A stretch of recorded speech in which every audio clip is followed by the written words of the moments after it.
الحمد لله نحمده ونستعينه ونستغفره ونؤمن به ونتوكل عليه ونعوذ بالله من شرور أنفسنا ومن سيئات أعمالنا ومن يهده الله فلا مضل له ومن يضلله فلا هادي له وأشهد أن لا إله إلا الله وأشهد أن محمدا عبده ورسوله أما بعد فأعوذ بالله من الشيطان الرجيم بسم الله الرحمن الرحيم قال الله تبارك وتعالى في كتابه الكريم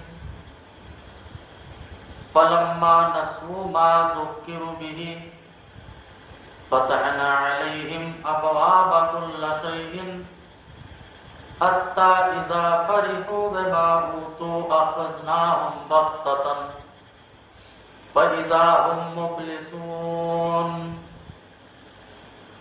وقال تعالى في موضع آخر ولقد أرسلنا إلى أمم من قبلك فأخذناهم بالبأساء والضراء لعلهم يتضرعون وقال تعالى في موضع آخر ما أصابكم من مصيبة فبما كسبت أيديكم وعن أسامة بن زيد رضي الله تعالى عنه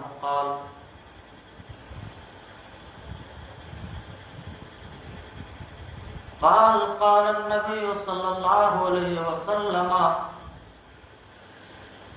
هل ترون ما أرى إني لأرى مواقع الفتن خلال بيوتكم كمواقع القطر من السماء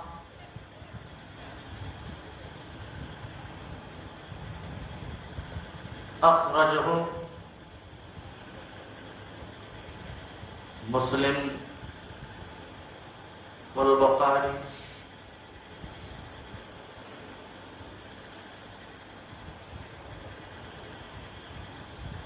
أشرف النبي صلى الله عليه وسلم على قدم من آتام المدينة فقال هل ترون ما أرى إني لأرى مواقع الفتن خلال بيوتكم كمواقع القطر من السماء وعن عبد الله بن عمر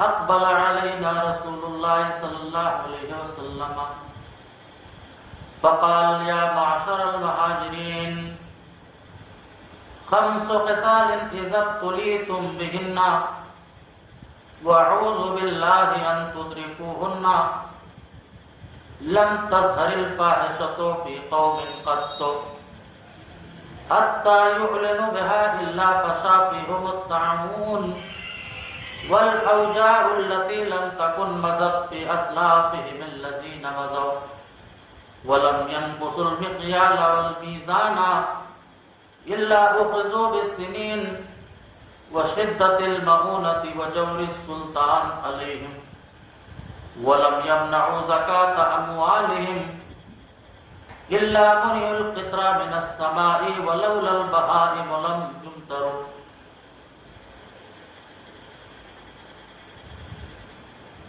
وما لم تحكم أئمتهم بكتاب الله تعالى ويتخيروا فيما أنزل الله إلا جعل الله باسهم بينهم ولم ينقضوا عهد الله وعهد رسوله إلا سلط الله عليهم عدوا من غيرهم فأخذوا بعض ما في أيديهم رواہ الامام المنذری فی کتابہ الترغیب والترہیب۔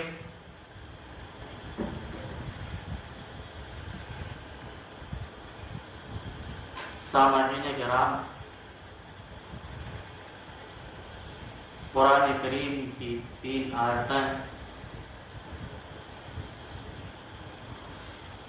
3 جگہ سے اور نبی پاک صلی اللہ علیہ وآلہ وسلم کی 2 احادیث مبارکہ مقدسہ مطہرہ تلاوت کی۔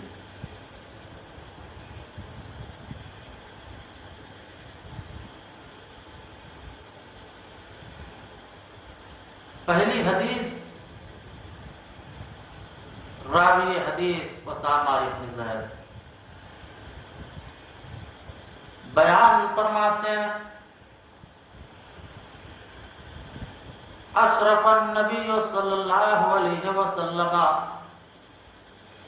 علی قدم من آتام المدینہ۔ اللہ کے نبی جناب محمد رسول اللہ صلی اللہ علیہ وآلہ وسلم مدینہ کے ایک بہت بلند مقام پر، بہت ہی اعلیٰ اور عرفہ بلند ٹیلے پر آپ چڑھے۔ فقال، آپ نے کہا، صحابہ کو مخاطب کر کے کہا، شمع رسالت کے پروانے حضور کے ارد گرد موجود ہیں، کھڑے ہیں۔ آپ نے کہا، صحابہ حل ترون ما ارى، کیا تم دیکھ رہے ہو وہ چیز جو میں دیکھ رہا ہوں؟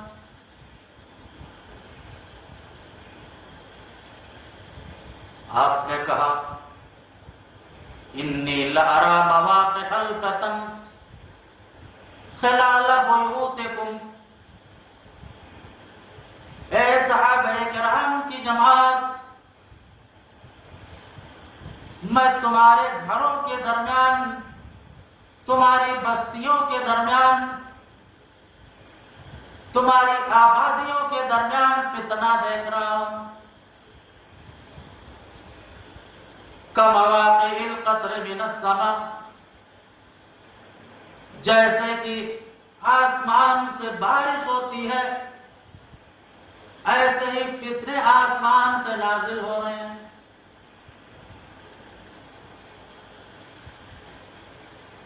اب اس حدیث پاک کو سمجھانے کے لیے میں آپ کو تھوڑا مثال دینا چاہتا ہوں۔ بارش ہو رہی ہے، ہلکی بارش ہے، تیز بارش ہے، آندھی اور طوفان کے ساتھ بارش ہے۔ وہ بارش پورے گاؤں پر، پورے محلے پر، گلی کوچوں میں پڑ رہی ہے۔ اور اگر وہ بارش ہوا اور طوفان کے جھونکوں کے ساتھ ہے تو کھڑکیوں اور دروازوں کے ذریعہ سے ہمارے گھروں کے اندر داخل ہو رہی ہے۔ وہ بارش، وہ فتنہ جس کو آپ نے بارش سے تعبیر کیا تھا اور کہا تھا صحابہ کرام وہ زمانہ آئے گا، انی لأری مواقع الفتن خلال بیوتکم کمواقع القطر من السماء۔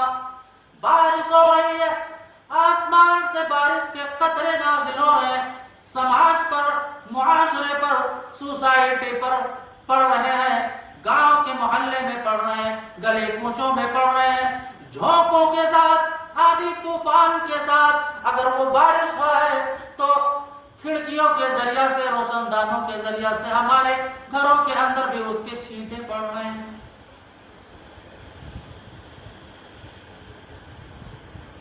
یہ کیا چیز ہے؟ آج یہ انٹرنیٹ، گوگل، اس کا ٹاور گھروں کے ذریعہ پہنچ رہا ہے، روشن دانوں کے ذریعہ سے پہنچ رہا ہے، اور ہر کسی کے ہاتھ میں، خاص کر کے نوجوانوں کے ہاتھ میں 10-10 20-20 ہزار کے موبائل ہیں۔ بیٹا 8 سال کا ہے، 10 سال کا، 12 سال کا، 15 سال کا، ہائی اسکول پاس کرنے والا ہے، ابا سعودیہ بمبئی کما رہا ہے، اصرار کیا بیٹے نے، ابو اسکرین ٹچ موبائل چاہیے، سیمسنگ چاہیے، آئی فون چاہیے، ویوو چاہیے، نہ جانے دنیا کی کون کون سی موبائل ہے اور مہنگی سے مہنگی موبائل ہے چاہیے۔ اپنی امی سے کہتا ہے، اصرار کہتا ہے، اس کی ماں فون لگاتی ہے، باپ سعودیہ بمبئی دبئی قطر سے کہتا ہے، بیٹے فکر مت کرو، آؤں گا تو لے کر کے آؤں گا۔ باپ موبائل لے کر کے آیا، بیٹے کو دے دیا، بیٹے نے وہ موبائل لے لیا۔ موبائل کی ایک بٹن کی کلک پر سورہ الرحمن کی تلاوت ہو رہی ہے، ابا بیٹھا ہے، دادا بیٹھا ہے، امی بیٹھی ہیں، گاؤں کے بزرگ بوڑھے لوگ بیٹھے ہیں، سماج و معاشرے کے شریف النفس شریف الطبع لوگ بیٹھے ہیں، ان کو سنا رہا، ہاں بڑی اچھی چیز، بہت اچھی چیز ہے۔ اور وہی بیٹا جب تنہائی میں کمرہ بند کرتا ہے تو نہ جانے کتنی گندی سے گندی برہنہ اور بریاں تصویریں اس کی نگاہوں کے سامنے سے گزرتی ہیں، جس کو میں بیان نہیں کر سکتا۔ نہ جانے اس انٹرنیٹ، گوگل پر اور سوشل میڈیا پر لوگوں نے کیا کر ڈالا ہے۔ اگر میں اپنے سامنے بیٹھے ہوئے اس 60 اور 70 سال کے بوڑھے بابا سے کہوں، بابا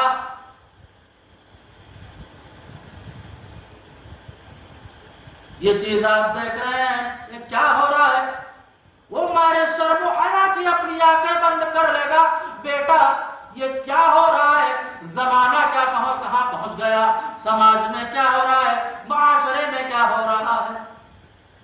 آؤ دوسری حدیث اٹھاؤ۔ پہلی حدیث بیان فرما رہی ہے کہ فتنہ گھروں میں داخل ہو رہا ہے، بیٹی کے ہاتھ میں موبائل ہے، بیٹے کے، ہر کسی کے ہاتھ میں موبائل ہے، اور رات کی تاریکی میں جو دل چاہ رہا ہے، جیسی تصویریں چاہ رہی ہیں پلٹ کر کے دیکھ رہی ہیں، اور یہی نہیں، اپنا دل بھی اسی میں لگائے ہوئے ہیں، دماغ بھی لگائے ہیں، ہاتھ کی انگلیوں سے اسکرول بھی کر رہے ہیں، ٹچ کر رہے ہیں، اسکرول کر رہے ہیں، آگے بڑھا رہے ہیں، پلٹ پلٹ کر کے ایک سے ایک امیزنگ تصاویر دیکھ رہے ہیں۔ جو انسان کا فہم، اب جہاں تک انسان کا فہم و ادراک پہنچ نہیں سکتا، وہ انسان وہ کارنامہ کر رہا ہے۔ یہ نوجوان سوسائٹی، نوجوانوں کا معاشرہ کر رہا ہے۔ دوسری حدیث اٹھاؤ۔ اللہ کے نبی کیا بیان فرماتے ہیں؟ راوی حدیث عبداللہ ابن عمر ہے، کہتے ہیں اقبل علینا رسول اللہ صلی اللہ علیہ وسلم، اللہ کے رسول جناب محمد رسول اللہ تشریف لائے ہمارے درمیان، فقال، آپ نے کہا، یا معشر المہاجرین، اے مہاجرین کی جماعت، اے مہاجرین کی گروہ، اے ہجرت کرنے والوں کی جماعت،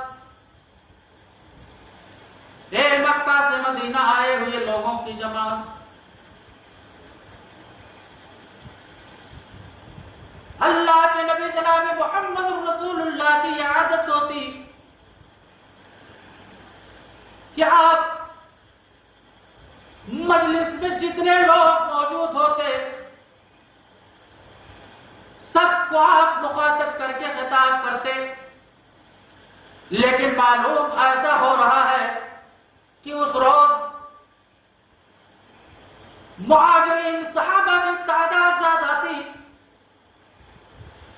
اور سنو، یہ کوئی انصاری ہے، کوئی مہاجر ہے، کوئی خان ہے، کوئی پٹھان ہے۔ اللہ نے کہا اے لوگو انا خلقناکم من ذکر و انثى وجعلناکم شعوبا وقبائل لتعارفوا ان اکرمکم عند اللہ اتقاکم۔ اے لوگو، ہم نے گروہوں میں، ذات پات میں، ٹولیوں میں اس لیے تم کو نہیں بانٹا ہے کہ تم غرور کرو، گھمنڈ سے کام لو، نہیں، اس لیے ہم نے تم کو گروہوں میں، ٹولیوں میں بانٹ دیا ہے، یہ تعارف ہوتا کہ تم ایک دوسرے کو پہچان سکو۔ لے تکبر کرنے کے لیے نہیں، تکبر کرنے کے لیے نہیں، جو آج ہم اپنے کارناموں سے، اپنے اخلاق سے، اپنے طور طریقے سے، اپنے اعتبار سے جو اس آیت کی تفسیر ہم اپنے چال سے کر رہے ہیں، تکبر کر کے کوئی خان ہے، کوئی پٹھان ہے، کوئی انصاری ہے، کوئی مہاجر ہے، اور اس پر فخر بھی بہت زیادہ ہو رہا ہے۔ اور ہمارا ملک ہندوستان دیکھو، جہاں ذات پات، عصبیت پرستی اتنا کوٹ کوٹ کر کے بھری ہے، اللہ کی قسم اگر حقیقت دیکھا جائے، گہرائی تک اتر کر کے غوطہ لگایا جائے تو پتا چلے گا کہ اسلام جب آیا تھا، اسلام کے پرچارک جب آئے تھے، اسلام کے پھیلانے والے جب آئے تھے، تو وہی سماج کے دبے کچلے لوگ جو دبے تھے حکومت کے مطالبات میں، محصولات میں، ٹیکس میں، جن کی زندگی جانوروں سے بھی اجیرن ہو کر کے رہ گئی تھی، وہ آئے، اسلام میں آئے، مسلمان آئے، کہا دیکھو اسلام قبول کر لو۔ اسلام کی خوبی ہے کہ تم ہمارے ساتھ نماز میں ساتھ کھڑے ہو جاؤ گے اور ایک پلیٹ میں، ایک برتن میں بیٹھ کر کے کھانا کھاؤ گے، ہمارے مقابل میں بیٹھو گے، عزت پاؤ گے۔ وہ دبے کچلے سماج کے لوگ، شودر ہریجن جو دبے کچلے تھے، دھڑا دھڑ اسلام کو قبول کرتے ہوئے چلے گئے۔ آج کوئی اپنے آپ کو ہریجن نہیں کہتا، شودر نہیں کہتا، حالانکہ سچائی ہے، حقیقت ہے، لیکن یہ کوئی چیز نہیں۔ قرآن نے سیدھے انکار کیا، یا ایھا الناس، اے لوگو، یا ایھا الناس خطاب عام، پوری کریٹو جنریشن کو خطاب ہے، پوری عالم انسانیت کو خطاب ہے۔ لوگو انا خلقناکم من ذکر وانثى وجعلناکم شعوبا وقبائل لتعارفوا ان اکرمکم عند اللہ اتقاکم۔ اے لوگو، ہم نے گروہوں میں، ٹولیوں میں اس لیے بانٹا تھا کہ تم پہچان سکو، ایک دوسرے سے متعارف ہو سکو، گھمنڈ اور غرور کرنے کے لیے نہیں، عصبیت پرستی کے لیے نہیں، عصبیت پر جھگڑنے کے لیے نہیں۔ اور انڈیا کے مسلمانوں کی تو سچائی یہ ہے کہ سب شودر اور ہریجن جو اسلام کو بہرحال بات کر جائے گی۔ اللہ کے نبی بیان فرما رہے ہیں، راوی حدیث عبداللہ ابن عمر ہیں، بیان فرماتے ہیں، اقبل علینا رسول اللہ صلی اللہ علیہ وسلم فقال، آپ نے کہا یا معاشر المہاجرین، مہاجرین صحابہ کی تعداد زیادہ تھی، اکثریت کو دیکھ کر کے، اغلبیت کو دیکھ کر کے آپ نے مہاجرین کو خطاب کیا۔ کیا کہا؟ خمس خصال اذا ابتلیتم بہن، 5 خصلتیں جب تم ان کے ذریعہ آزمائے جاؤ گے، 5 خصلتیں جب تم ان کے ذریعہ آزمائے جاؤ گے، امتحان میں ڈالے جاؤ گے، وَأَعُوذُ بِاللَّهِ أَن تُدْرِكُوهُنَّ، سب سے پہلے آپ نے دعائیہ جملہ ادا کیا، دعائیہ کلمہ ادا کیا،